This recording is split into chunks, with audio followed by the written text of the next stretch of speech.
جو کچھ تمہارے پاس ہے وہ ختم ہونے والا ہے اور جو اللہ کے پاس ہے وہ باقی رہنے والا ہے۔ السلام علیکم ورحمۃ اللہ وبرکاتہ۔ آج کے تراویح پارہ 14 ہے، ربما یود الذین۔ چلیے پارہ 14 ہم اسٹارٹ کرتے ہیں مختصر تفسیر۔ 14ویں پارے کی ابتدا سورہ حجر سے ہوئی۔ مدینہ اور شام کے درمیان ایک وادی کا نام ہے جس کی طرف وَكَذَّبَ أَصْحَابُ الْحِجْرِ الْمُرْسَلِينَ میں اشارہ کیا گیا ہے۔ اس صورت میں دو باتیں نمایاں نظر آتی ہیں۔ ایک تو یہ کہ سرکار دو عالم صلی اللہ علیہ وسلم عرصہ دراز سے دعوت دیتے چلے آ رہے ہیں، لیکن قوم ہٹ دھرمی پر کمر بستہ ہے۔ دوسری یہ کہ قوم کی ہٹ دھرمی کی وجہ سے سرکار دو عالم صلی اللہ علیہ وسلم پر دل شکستگی کے جو آثار پیدا ہو رہے تھے انہیں دل بستگی سے بدلا جا رہا ہے۔ آپ صلی اللہ علیہ وسلم کو تسلی دی جا رہی ہے اور ہمت بدھائی ہو رہی ہے۔ اس صورت کی ابتدائی آیات میں قرآن کریم کے متعلق فرمایا گیا کہ ہم نے ہی قرآن نازل کیا ہے اور ہم ہی ہیں اس کی حفاظت کرنے والے ہیں۔ آگے اللہ تعالیٰ کی عظیم قدرت کاملہ کا بیان ہے کہ ہم نے آسمان میں بڑے بڑے ستارے پیدا کیے اور دیکھنے والوں کے لیے اس کو آراستہ کیا۔ ہم نے زمین کو پھیلایا، اس میں ہر قسم کی نباتات ٹھیک نپی تولی مقدار میں اگائیں۔ چند آیات کے بعد تخلیق انسانی اور تخلیق آدم کا ذکر ہے۔ شیطان نے حضرت آدم علیہ السلام کو سجدہ کرنے سے انکار کیا، اس کا تفصیلی بیان ہے۔ اس صورت میں بھی کچھ انبیاء کرام مثلا حضرت ابراہیم، حضرت لوط علیہ السلام کے قصے مذکور ہیں۔ مقام حجر کے باشندے نے بھی حضرت انبیاء علیہ السلام کی تکذیب کی تھی۔ ہم نے اپنی آیات ان کے پاس بھیجی مگر وہ اعراض کرتے رہے۔ یہ لوگ پہاڑ تراش کر مکان بنایا کرتے تھے اور مطمئن و بے خوف تھے کہ یہ ایک زبردست دھماکے نے صبح ان کو آ لیا اور ان کی تدبیریں کچھ کام نہ آئیں۔ یہاں پیغمبر اعظم صلی اللہ علیہ وسلم کو تسلی دیتے ہوئے فرمایا کہ آپ کفار کی سرکشیوں کو خوبصورتی کے ساتھ نظر انداز کر دیجئے۔ آپ کا رب بڑا خالق اور بڑا عالم ہے۔ ہم نے آپ کو 7 آیات سورہ فاتحہ عطا فرمائی ہیں جو بار بار دہرائے جانے کے قابل ہیں اور قرآن عظیم عطا فرمایا۔ مشرکین کی ذرا پرواہ نہ کیجیے، ہم آپ کی طرف سے ان مذاق اڑانے والوں کی خبر لینے کے لیے کافی ہیں۔ واقعی ہم جانتے ہیں کہ ان باتوں سے آپ کو تکلیف ہوتی ہے، بس آپ تو اپنے رب کی تسبیح کرتے رہیں، نماز پڑھتے رہیں اور مرتے دم تک اپنی رب کی عبادت کرتے رہیں۔ اس کے بعد سورہ نحل ہے۔ وجہ ظاہر ہے کہ اس میں شہد کی مکھی کا ذکر تفصیل کے ساتھ ہے۔ مشرکین مکہ کہا کرتے تھے کہ تم عذاب کی باتیں بہت کرتے ہو، آخر وہ عذاب کیوں نہیں آیا؟ اس صورت کا آغاز دراصل انہی کا جواب ہے کہ اللہ کا حکم آ چکا ہے، اب جلدی مت مچاؤ۔ فرمایا جا رہا ہے کہ عذاب الہی تو تمہارے سروں پر منڈلا رہا ہے، اس لیے اتنی جلدی کیوں کر رہے ہو؟ جو کچھ مہلت تمہیں ملی ہے اس کو غنیمت سمجھتے اور حق کو سمجھنے کی کوشش کرتے۔ اس کے بعد تنبیہ و تذکرہ کا سلسلہ شروع ہوتا ہے اور کائنات کی کھلی شہادتوں کے ذریعے یہ سمجھانے کی کوشش کی جاتی ہے کہ شرک باطل ہے اور توحید برحق ہے۔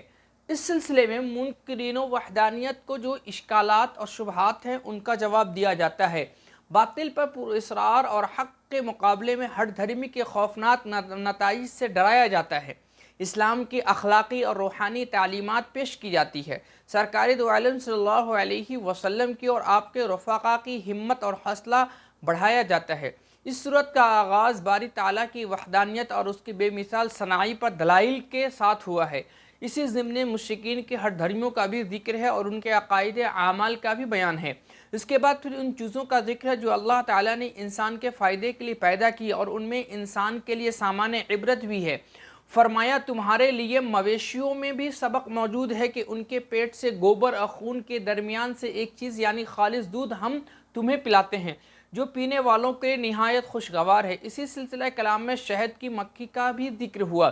فرمایا کہ آپ کے رب نے شہد کی مکھی کے دل میں یہ بات ڈال دی ہے کہ پہاڑوں میں، درختوں میں اور ٹٹیوں پر چڑھائی ہوئی بیلوں میں اپنے چھتیں بنا لیتے ہیں اور ہر طرح کے پھولوں کا رس چوس لے اور اپنے رب کی ہموار کی ہوئی راہ پر چلتی رہ۔ ان مکھیوں کے اندر سے مختلف رنگوں کا شربت نکلتا ہے جس میں لوگوں کے لیے شفا ہے، یقیناً اس میں بھی ان لوگوں کے لیے نشانی ہے جو غور و فکر کرتے ہیں۔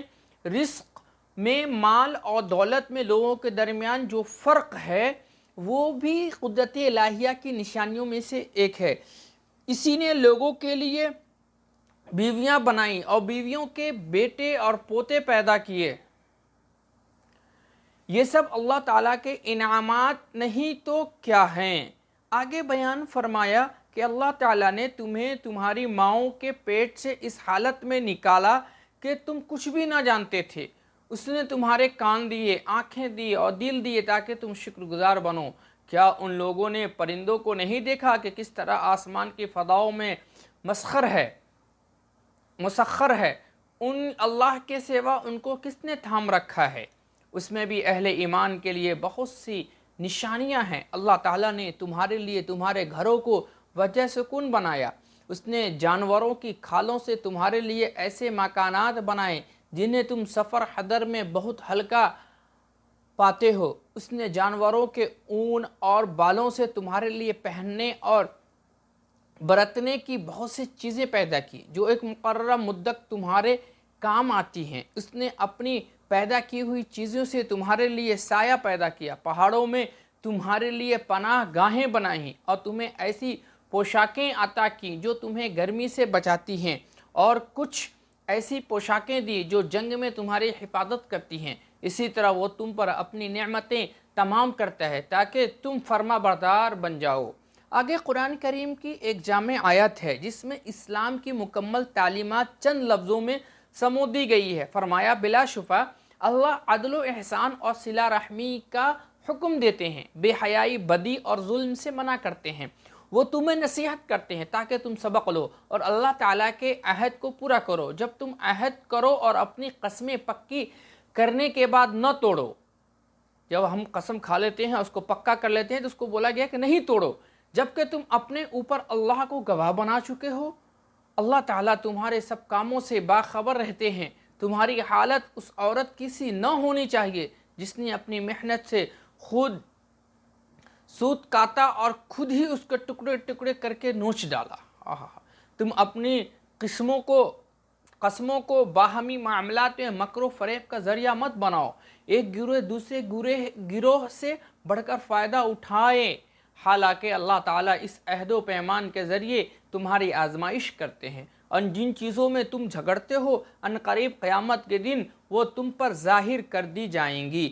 اسی ضمن میں اللہ تعالیٰ نے یہ بھی ارشاد فرمایا ہے کہ اگر اللہ چاہتا تو تم سب کو ایک ہی امت بنا دیتا، مگر وہ جسے چاہتا ہے گمراہی میں مبتلا کرتا ہے، جسے چاہتا ہے ہدایت عطا کرتا ہے۔ آگے کچھ اور نصیحتیں بھی ہیں۔ فرمایا جو کچھ تمہارے پاس ہے وہ ختم ہونے والا ہے، اور جو اللہ کے پاس ہے وہ باقی رہنے والا ہے، اور صبر کرنے والوں کو ہم ان کے بہترین عمل کی جزا ضرور دیں گے۔ یہ بھی فرمایا کہ مرد و عورت میں جس نے بحالت ایمان نیک عمل کیا ہم اسے پاکیزہ زندگی بسر کرائیں گے اور انہیں ان کے اعمال کے صلے میں بہترین جزا دیں گے۔ فرمایا جب قرآن پڑھنے لگے تو شیطان مردود سے اللہ کی پناہ مانگ لیا کرو۔ آگے قرآن ہی کریم کی ہی متعلق ارشاد فرمایا جب ہم ایک آیت کی جگہ دوسری آیت نازل کرتے ہیں اور اللہ بہتر جانتا ہے کہ وہ کیا نازل کرے گا، تو یہ لوگ کہتے ہیں تم یہ قرآن خود ہی گڑھ لیتے ہو، بلکہ اکثر لوگ جاہل ہیں۔